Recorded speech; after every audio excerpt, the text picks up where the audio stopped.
சேதராப்பட்டில் இயங்கி வரும் சிகெம் technologies private limited என்ற தனியார் தொழிற்சாலையில் 5 லட்சம் ரூபாய் மதிப்புள்ள காப்பர் பொருட்கள் திருடப்பட்ட வழக்கில் சிசிடிவி காட்சிகளின் உதவியுடன் ஒருவரை காவல்துறையினர் கைது செய்துள்ளனர். மேலும் இந்த வழக்கில் தொடர்புடைய மற்றொருவரை தீவிரமாக தேடி வருகின்றனர். தொழிற்சாலையில் இருந்த காப்பர் பொருட்கள் காணாமல் போனது குறித்து எஸ்டேட் மேலாளர் அரவிந்தன் சேதராப்பட்டு காவல் நிலையத்தில் புகார் அளித்தார். அதன் அடிப்படையில் காவல்துறையினர் வழக்கு பதிவு செய்து விசாரணை மேற்கொண்டனர். தொழிற்சாலையில் பொருத்தப்பட்டிருந்த சிசிடிவி கேமரா காட்சிகளை ஆய்வு செய்த போது பெயிண்டிங் பணிக்காக வந்திருந்த சுத்திக்கேணி அம்பேத்கர் வீதியை சேர்ந்த 35 வயதான வெற்றிவேல் மற்றும் பாகூர் இருளஞ்சந்தையை சேர்ந்த சிலம்பரசன் ஆகியோர் காப்பர் பொருட்களை திருடி சென்றது தெரியவந்தது. இதையடுத்து உதவி ஆய்வாளர் முகமது ஷேக் அலாவுதீன் மற்றும் காவலர்கள் மேற்கொண்ட நடவடிக்கையில் வெற்றிவேல் கைது செய்யப்பட்டார். விசாரணையில் கடந்த 15 மற்றும் 20ஆம் தேதிகளில் சிலம்பரசனுடன் இணைந்து காப்பர் பொருட்களை திருடியதை அவர் ஒப்புக்கொண்டார். அவரிடமிருந்து 26 கிலோ காப்பர் பொருட்கள் பறிமுதல் செய்யப்பட்டன. பின்னர் வெற்றிவேல் நீதிமன்றத்தில் ஆஜர்படுத்தப்பட்டு காலாப்பட்டு சிறையில் அடைக்கப்பட்டார். தலைமறைவாக உள்ள சிலம்பரசனை காவல்துறையினர் தீவிரமாக தேடி வருகின்றனர்.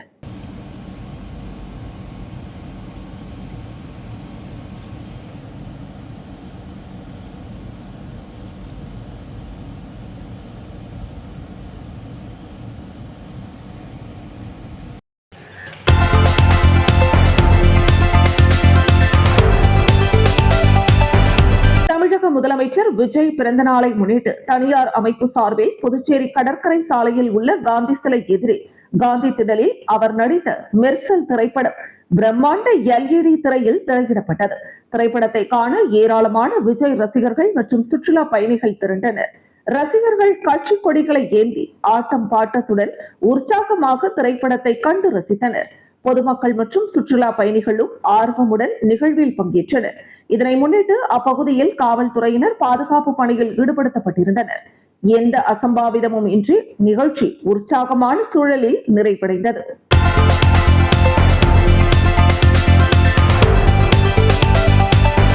புதுச்சேரி பாகூரை சேர்ந்த 50 வயதான புருஷோத்தமன் சேதராப்பட்டில் பெட்ரோல் பங்க் நடத்தி வந்தார். இவர் மனைவியை பிரிந்து தாய் மற்றும் மகனுடன் ஐயம்புட்டிப்பாளையம் பகுதியில் வசித்து வந்தார். கடந்த 2020 மார்ச் 23ஆம் தேதி இரவு பெட்ரோல் பங்கில் வேலை முடிந்து இருசக்கர வாகனத்தில் புருஷோத்தமன் புறப்பட்டு வீட்டிற்கு சென்று கொண்டிருந்தார். ஊசுடு ஏரிக்கரை அருகே சென்ற போது அவரை மர்ம நபர்கள் வழிமறித்து வெட்டி கொலை செய்துவிட்டு தப்பி சென்றனர். இதுகுறித்து வில்லியனூர் காவல்துறையினர் வழக்கு பதிவு செய்து விசாரணை நடத்தினர். பின்னர் இவ்வழக்கு அரியாங்குப்பம் காவல் நிலையத்திற்கு மாற்றப்பட்டு பல்வேறு கோணங்களில் விசாரணை மேற்கொண்டனர். இருப்பினும் எந்தவித துப்பும் கிடைக்காததால் விசாரணை முடங்கியது. இதனை அறிந்த DGP Shalini Singh petrol bunk உரிமையாளர் கொலை வழக்கை சிபிசிஐடி விசாரணைக்கு மாற்றி கடந்த ஆண்டு உத்தரவிட்டார். அதன் அடிப்படையில் ஆய்வாளர் பாபுஜி தலைமையிலான காவல்துறையினர் பல்வேறு கோணங்களில் விசாரணை மேற்கொண்டனர். இதில் துப்பு துலங்கியது. பெட்ரோல் பங்க் உரிமையாளர் புருஷோத்தமனின் மகன் தன பிரவீன் தூண்டுதலின் பேரில் நண்பர்களான அரும்பார்த்தபுரத்தை சேர்ந்த மார்கையன் என்கிற கலியவேந்தன், அவரது தம்பி பிரசாந்த் ஆகியோர் தீர்த்து கட்டியது தெரிய வந்தது. இதையடுத்து கலியவேந்தன், பிரசாந்த், தனப்பிரவீன் ஆகிய 3 பேரையும் கடந்த 10 நாட்களுக்கு முன்பு காவல்துறையினர் கைது செய்து சிறையில் அடைத்தனர். தொடர்ந்து 3 பேரையும் ஆய்வாளர் பாபுஜி தலைமையிலான காவல்துறையினர் 3 நாட்கள் காவலில் எடுத்து விசாரணை நடத்தினர். இதில் பல்வேறு திடுக்கிடும் தகவல்கள் தெரிய வந்தது. தனப்பிரவீனின் தந்தை 2வது திருமணம் செய்து கொள்ள திட்டமிட்டுள்ளார். இதனால் பெட்ரோல் பங்கின் உரிமை தனக்கு கிடைக்காமல் போய்விடும் என்ற அச்சத்தினால் தனது நண்பர்களின் உதவியுடன் கொலை சம்பவத்தை திட்டமிட்டு செய்துள்ளார்.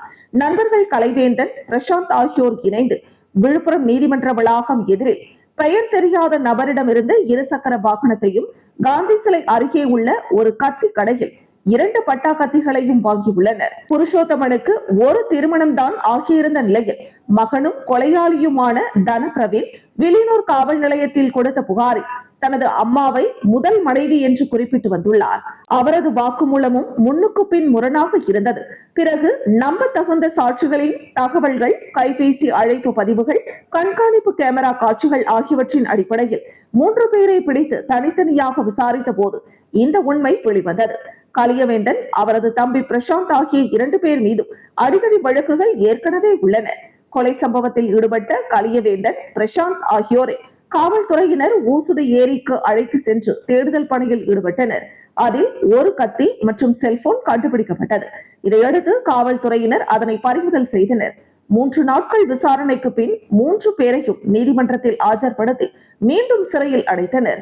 இதுகுறித்து குற்றம் மற்றும் புலனாய்வு பிரிவு காவல்துறை முதுநிலை கண்காணிப்பாளர் நித்யா ராதாகிருஷ்ணன் கூறுகையில், கொலையாளிகள் மேற்கொண்ட அனைத்து நடவடிக்கைகளும் முன்கூட்டியே தீட்டப்பட்ட சதி திட்டத்தின் அடிப்படையில் காவல்துறை விசாரணை மற்றும் தொழில்நுட்ப ஆதாரங்களில் இருந்து தப்பித்துக் கொள்ளும் நோக்கத்துடன் மிகுந்த நுணுக்கத்துடனும் தொழில்முறை அணுகுமுறையுடனும் மேற்கொள்ளப்பட்டிருப்பது விசாரணையில் கண்டறியப்பட்டுள்ளது. பெட்ரோல் பங்கை அபகரிக்கும் நோக்கில் கொலைக்கு முன்பிருந்தே தனபிரவீன் பங்க் செயல்பாடுகள் குறித்து விசாரித்து வந்துள்ளார். கொலைக்கு பின் 3 மாதம் பங்கை அவரே நடத்தி வந்துள்ளார். அதன் பிறகு அவரது அம்மாதான் பங்கை நடத்தி வருகிறார். இதற்கான உயிலை கொலை செய்யப்பட்ட அவரது தந்தை புருஷோத்தமன் முன்கூட்டியே எழுதி வைத்துள்ளார். ஆனால் இது தெரியாமல் மகன் திட்டம் தீட்டி கொலை செய்து விட்டார் என்றார்.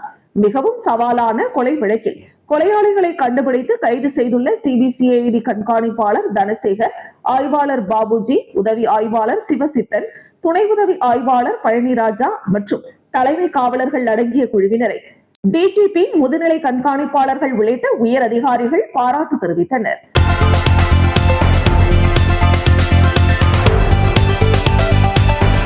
புதுச்சேரியில் பெட்ரோல், டீசல், சமையல் எரிவாயு உள்ளிட்ட அத்தியாவசிய பொருட்களின் தொடர் விலை உயர்வை கண்டித்து புரட்சிகர சோசியலிஸ்ட் கட்சி சார்பில் நூதனமாக விறகு விற்பனை செய்து போராட்டம் நடைபெற்றது.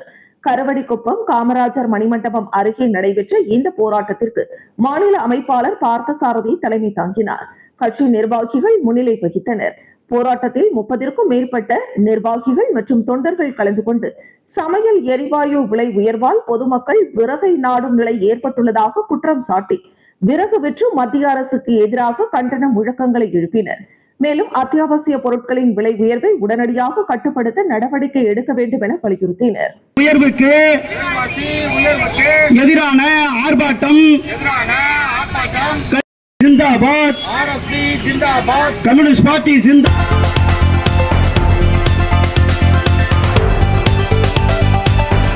புதுச்சேரிக்கு தனி மாநில அந்தஸ்து வழங்க வலியுறுத்தி கடந்த ஆண்டு ஜூன் மாதம் 27ஆம் தேதி டெல்லி ஜந்தர் மந்தரில் நடைபெற்ற போராட்டத்திற்கு ஓராண்டு நிறைவடைந்த நிலையிலும் அந்த கோரிக்கையில் எந்த முன்னேற்றமும் ஏற்படாததை கண்டித்து புதுச்சேரி அண்ணா சாலை, அண்ணா சிலை அருகே கண்டன ஆர்ப்பாட்டம் நடைபெற்றது. உருளையன்பேட்டை தொகுதி சட்டமன்ற உறுப்பினரும் மனிதநேய மக்கள் சேவை இயக்க நிறுவன தலைவருமான நேரு என்கிற குப்புசாமி தலைமையிலும் பல்வேறு பொதுநல அமைப்புகளின் தலைவர்கள் முன்னிலையிலும் நடைபெற்ற இந்த ஆர்ப்பாட்டத்தில் கடந்த ஆண்டு டெல்லி போராட்டத்தில் பங்கேற்றவர்கள், பொதுநல அமைப்புகளை சேர்ந்த நிர்வாகிகள், மகளிர், இளைஞர்கள், மாணவர்கள் உள்ளிட்ட ஏராளமானோர் கலந்து கொண்டு மாநில அந்தஸ்து வழங்க வலியுறுத்தி முழக்கங்களை எழுப்பினர்.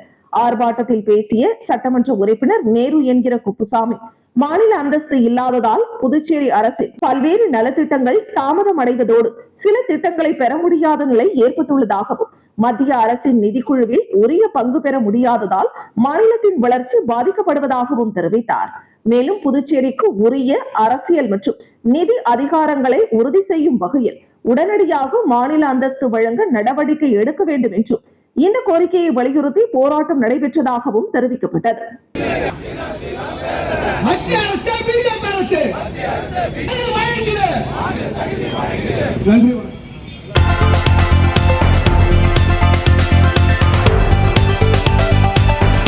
புதுச்சேரியில் வாரந்தோறும் சனிக்கிழமைகளில் நடைபெற்று வருகின்ற மக்கள் குறைகேட்பு கூட்டத்தில் காவல்துறை மூலமாக தீர்வு காணக்கூடிய சட்டம் ஒழுங்கு பிரச்சனைகளுக்கு உடனடியாக மக்கள் குறைகேட்பு கூட்டத்தில் தீர்வு காணப்பட்டு வருகிறது. தொடர்ந்து வில்லியனூர் போக்குவரத்து காவல் நிலையத்தில் நடைபெற்ற மக்கள் குறைதீர்ப்பு கூட்டத்தில் பங்கேற்ற மேற்கு போக்குவரத்து காவல் கண்காணிப்பாளர் பக்தவச்சலமிடம் குறைகேட்பு கூட்டத்தில் கலந்து கொண்ட பொதுமக்கள், வில்லியனூர் போக்குவரத்து காவல் நிலையத்திற்குட்பட்ட பகுதி என்பது நீண்ட தொலைவு மற்றும் அதிக மக்கள் தொகை கொண்ட பகுதி. இந்த நிலையில் சாலை விபத்துகள் ஏற்படுகின்ற பொழுது சம்பந்தப்பட்ட போக்குவரத்து காவல் நிலையத்திற்கு தகவல் கொடுத்தாலும் சம்பந்தப்பட்ட காவலர்கள் சரியான நேரத்திற்கு விபத்து நடந்த பகுதிக்கு வர இயலவில்லை. இதற்கு காரணம் போதிய அளவிலான போக்குவரத்து காவலர்கள் பற்றாக்குறைதான் என பொதுமக்கள் அதிகாரியிடம் குற்றச்சாட்டை முன்வைத்தனர். இதனை கேட்டுக்கொண்ட காவல் கண்காணிப்பாளர் காவலர்கள் பற்றாக்குறையை நிவர்த்தி செய்வதற்கு நடவடிக்கை மேற்கொள்ளப்பட்டு வருவதாக கூட்டத்தில் கலந்து கொண்ட பொதுமக்களிடம் உறுதியளித்தார். மேலும் மக்கள் குறை கேட்பு கூட்டத்தில் வில்லியனூர் போக்குவரத்து ஆய்வாளர் செந்தில்குமரன் மற்றும் உதவி ஆய்வாளர்கள், போக்குவரத்து காவலர்கள் என பலர் உடனிருந்தனர். ஒரே டைம்ல திரும்புறாங்க. பெரிய வண்டி. ஆமா, ரெண்டு வண்டி ஒரே டைம்ல திரும்புறாங்க. ஆனா வந்து நான் வச்சுட்டு ரோட் திரும்பிட்டேன். அவன் மட்டும் அந்த வண்டி மட்டும் அவங்க கையில திரும்பிங்க அப்படியே. டைலர் வண்டி சார். அப்படியே கட்டலாம்.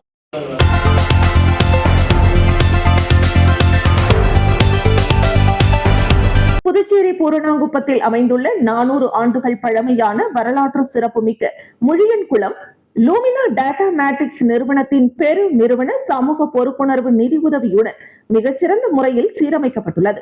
இப்பணிகளை மத்திய நிதியமைச்சர் நிர்மலா சீதாராமன் நேரில் சென்று திறந்து வைத்தார். இந்த நிகழ்ச்சியில் புதுச்சேரி துணைநிலை ஆளுநர் கைலாஷ்நாதன், முதலமைச்சர் ரங்கசாமி, அமைச்சர்கள் மற்றும் சட்டமன்ற உறுப்பினர்கள் கலந்து கொண்டனர்.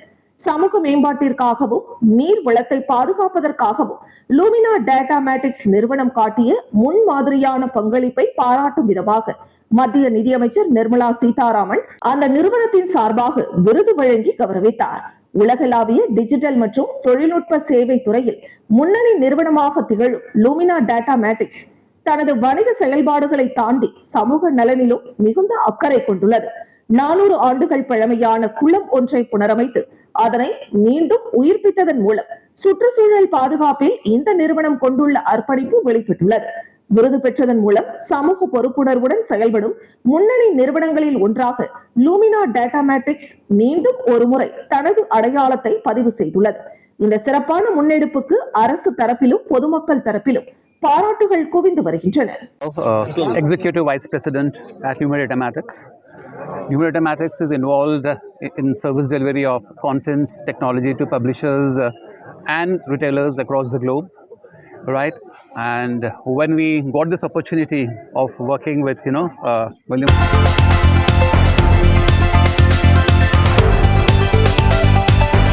புதுச்சேரி மாநிலம் பாகூர் கிழக்கு வீதியில் யூகோ வங்கி எதிரில் அவர்களது இல்லத்தில் காலம் சென்ற போலன் ரெட்டியார் என்று அழைக்கப்படும் பெஞ்சமின் டொமினிக் ரெட்டியார் அவர்களின் மனைவி திருமதி தெரேசம்மா அவர்களின் 1ஆம் ஆண்டு நினைவு தினத்தை முன்னிட்டு அம்மையாரின் திருவுருவ படத்திற்கு அம்மையாரின் குடும்பத்தைச் சேர்ந்த பிள்ளைகள் மற்றும் உறவினர்கள் அனைவரும் ஒன்று சேர்ந்து மாலை அணிவித்து மலர் தூவி மரியாதை செலுத்தினர்.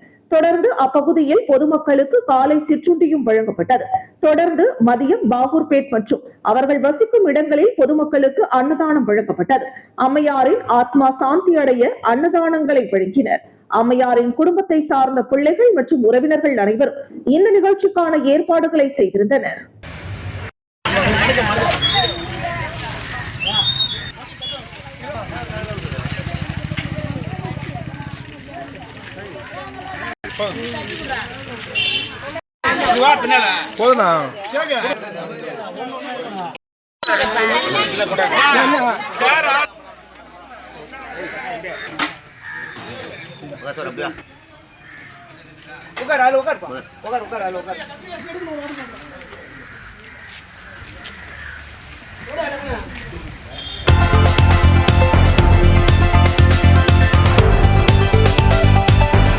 சர்வதேச போதை எதிர்ப்பு தினம் சப்தகிரி அறக்கட்டளை மற்றும் சாய்ராம் மது போதை சிகிச்சை மற்றும் மறுவாழ்வு மையம் இணைந்து விழிப்புணர்வு நிகழ்ச்சியை லாஸ்பேட்டை ஐயனார் கோவில் அருகே நடத்தினர். நிகழ்ச்சியில் கௌரவ உறுப்பினராக சப்தகிரி அறக்கட்டளை பொறுப்பாளர் ரமேஷ்குமார் தலைமையேற்று துவக்கி வைத்து பொதுமக்களுக்கு துண்டு பிரசுரங்களை வழங்கி விழிப்புணர்வை ஏற்படுத்தினார். நிகழ்ச்சியின் துவக்கமாக சாய்ராம் மது போதை மறுவாழ்வு மையத்தின் நிறுவனர் சிவானந்தம் ரமேஷ்குமாரை கௌரவித்தார் மற்றும் மது போதை மறுவாழ்வு மையத்தின் செயலாளர் திலீபா சாய்ராம் உடனிருந்து நிகழ்ச்சி துவங்கப்பட்டது. நிகழ்ச்சியில் ஸ்ரீ சப்தகிரி அறக்கட்டளை நிர்வாகிகள், என்ஆர் காங்கிரஸ் உறுப்பினர்கள் மற்றும் பொதுமக்கள் அனைவருக்கும் மது போதை தொடர்பான விழிப்புணர்வு துண்டு பிரசுரம் வழங்கப்பட்டது.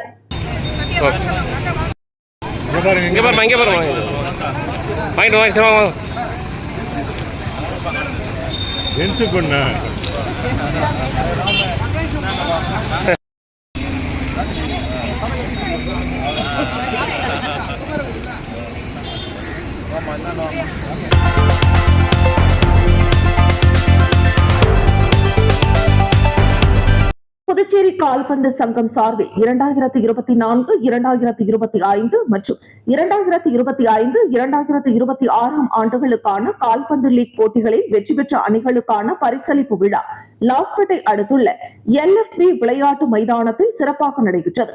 இவ்விழாவிற்கு புதுச்சேரி சட்டப்பேரவையின் முன்னாள் சபாநாயகர் செல்வம் தலைமை விருந்தினராக கலந்து கொண்டு வெற்றி பெற்ற அணிகளுக்கு பரிசுகளை வழங்கினார்.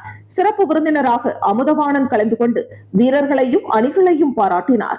இந்த நிகழ்ச்சியில் ஏராளமான வீரர்கள், பயிற்சியாளர்கள், கிளப் நிர்வாகிகள், கால்பந்து ஆர்வலர்கள் மற்றும் பொதுமக்கள் கலந்து கொண்டு விழாவை சிறப்பித்தனர்.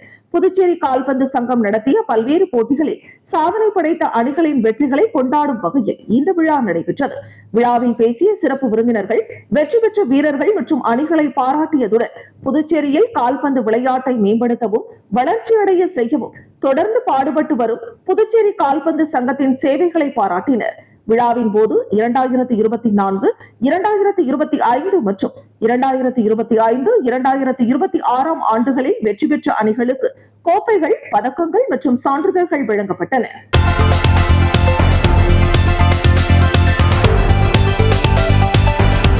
தமிழ்நாடு முதலமைச்சர் மாண்புமிகு சி. ஜோசப் விஜய் அவர்களின் பிறந்த நாளை முன்னிட்டு கதிர்காமம் சட்டமன்ற தொகுதியில் தமிழக வெற்றிக் கழகத்தின் வேட்பாளரும் அன்பே சிவம் அறக்கட்டளையின் நிறுவனருமாகிய ஜெயந்தி ராஜவேலு கதிர்காமம் தொகுதியில் உள்ள கனகன் ஏரியில் மரக்கன்றுகளை நட்டும் ஏழை எளிய மக்களுக்கு 25 கிலோ அரிசி பைகளை வழங்கியும் கொண்டாடினார். மேலும் மக்களுக்கு தொண்டாற்றக்கூடிய அந்த மாபெரும் தலைவருக்காக இந்திரா காந்தி அரசு ஆராய்ச்சி மருத்துவக் கல்லூரியில் தனது உடலை தானமாக எழுதி கொடுத்தார்.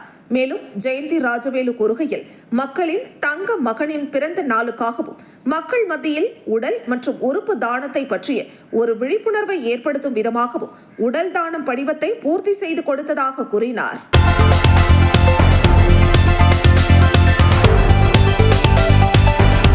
கிராமப்புற பள்ளிகளுக்கு முன்மாதிரியாக இயங்கி வரும் புதுச்சேரி மாநிலம் கரிக்கலாம்பாக்கம் SRK மேல்நிலைப் பள்ளியில் சர்வதேச யோகா தினம் 2026 சிறப்பாக நடைபெற்றது.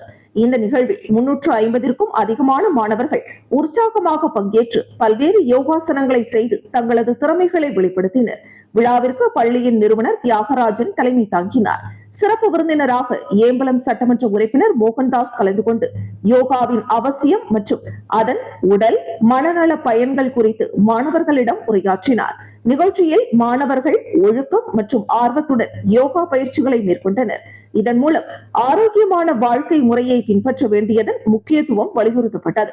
நிகழ்ச்சிக்கு பிறகு பள்ளி நிர்வாகத்தின் சார்பில் அனைத்து மாணவர்கள் மற்றும் ஆசிரியர்களுக்கும் இனிப்புகள் மற்றும் காலை உணவு வழங்கப்பட்டது.